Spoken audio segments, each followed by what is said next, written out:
સાંભળી રહ્યા છો ભેગ 92.7 FM પર ભેગ અડ્ડા વિનોદની સાથે ઓજી ટાઈમ हो रहा है किसी का पपलू फिट करे तो ચાલો જઈએ પપલू ફિટ કરવા માટે.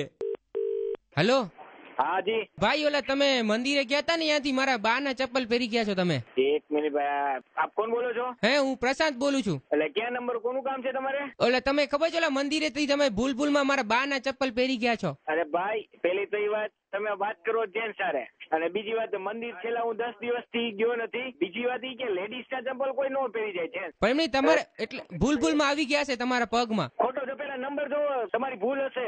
મારા બા ના પગ બહુ મોટા છે એટલે જેન્ટ્સ જેવા પગ છે તો તમે ભૂલભૂલમાં ચપ્પલ પહેરી એવા લાગો એના. પણ બા ને જેન્ટ્સ માં ફેર પડે ને લેડીઝ ને જેન્ટ્સ માં ફેર ગાંડો તો નથી ને. અને પેલા વાત તું 10 દિવસથી મંદિર નથી ગયો તો બા ના જે કેથી ચંપલ પહેરી જાવ. પડી તો તમે ખાલી ધ્યાન તો જોજો તો ખરા ઘરે જઈને કે તમે ઓલા મારા બા ના ચપ્પલ તો નથી પહેરી ગયા ને. અરે ભાઈ તમામ બુદ્ધિ જેવી ચીજ છે કે નહીં કે ભાઈ કોઈ લેડીઝ ના ચંપલ કોઈ જેન્ટ્સ નો પહેરી જાય. પણ આમાં શું છે કે મારા બા ના પગ થોડાક મોટા છે ને તો મારે બીજા કરાવવા દેવા પડશે ચપ્પલ એવું છે. બાના બહુ મારી બુદ્ધિ તો હાલે ને કે કોઈ લેડીઝ ના ચંપલ નો પહેરી નો જવાય. પણ તમે ચંપલ તો જોતા ખબર પડે ને. કદાચ તમે વાતોમાં આવો ને ભૂલમાં પહેરી ગયા હો તો ભૂલમાં ક્યાં પહેરી જાવ વાતું પેલા તું 10 દિવસથી મંદિર નથી ગયો તમે એમ કહો કે લેડીઝ ના ચંપલ પહેરી ગયા. એમ નહીં જો તમારે કદાચ પસંદ આવી ગયા તમે વાત કરો ચપ્પલ બા ના. પસંદ ભાઈ તમે ક્યાંથી બોલો એડ્રેસ આપો ને હમણાં પસંદ કે ન પસંદ હમણાં ખબર પડી જાય ત્યાં આવું છું અને તમને ચંપલ મારા બતાવી દો કે હું ચંપલ ક્યાં પહેરી ગયો થઈ.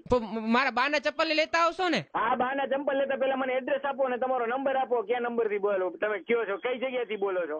કાળા કલર ના ચપ્પલ છે. કાળા પેલા તો એક કામ કરો તમે તમારામાં જો સેન્સ જેવી ચીજ હોય તો પેલા વિચાર કરો કે કોઈ જેન્ટ્સ લેડીઝ ના ચંપલ મંદિર માંથી ન પહેરે. તો તમે એમ ક્યાં ના કીધા કીધ કરો છો કે તમે મારા બા ના ચંપલ પહેરી ગયા બા ના ચંપલ પહેરી ગયા. હું તમને એમ કહું છું છેલ્લા 10 દિવસથી મંદિર ગયો નથી તો બા ના ચંપલ ક્યાંથી પહેરી જાઉં? એમ નહીં તો એનો મતલબ તમે કોઈ દિવસ જેન્ટ્સ ના ચપ્પલ ભૂલમાં પહેરી આવ્યા છો મંદિરેથી કોઈ દિવસ? અરે પહેલા હું તમે મને ચોર સમજો છો?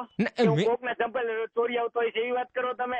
એટલે ફોન કર્યો તમે મને ક્યાં ચોરી ગયો છે ફોન કરું? ના એવું મેં તમને ચોર ક્યાં કીધું? તમે એમ તો કયો છો કે મંદિર માં કે કોઈ જેન્ટ્સ પહેરી આવેલા કે હું ચોર છું? ના મેં એવું ક્યાં કીધું? એમને હા તો વાત તો એમ જ થઈ ને તમે ચોર જેવી મને ચોર સાબિત કરવા માંગો તમે બોલો છો કોની કયો પેલા? નયનભાઈ તમે ઉશ્કેરાવ નહીં બિગ 92.7 FM માંથી વિનોદ બોલું છું અને જીતુભાઈ એ તમારા નંબર આપ્યા હતા પપલું ફિટ કરવા માટે. ટેન્શન માં આવી ગયા હતા ને? હા જી. હવે મારા બા ના ચપ્પલ આપો. આવીને આપી જાવ હમણાં. બસ તો જો તમે પણ આવી રીતે કોઈનું પપલું ફિટ કરવા માંગતા હો તો મને SMS કરો FM સ્પેસ પપલું સ્પેસ જેનું પપલું ફિટ કરવા માંગુ છે એનું નામ એના ફોન નંબર અને શું કરે છે સ્પેસ તમારું નામ લખી 55454 પર મોકલાવી આપો. વિનોદની સાથે બોલો સુનો લાઈફ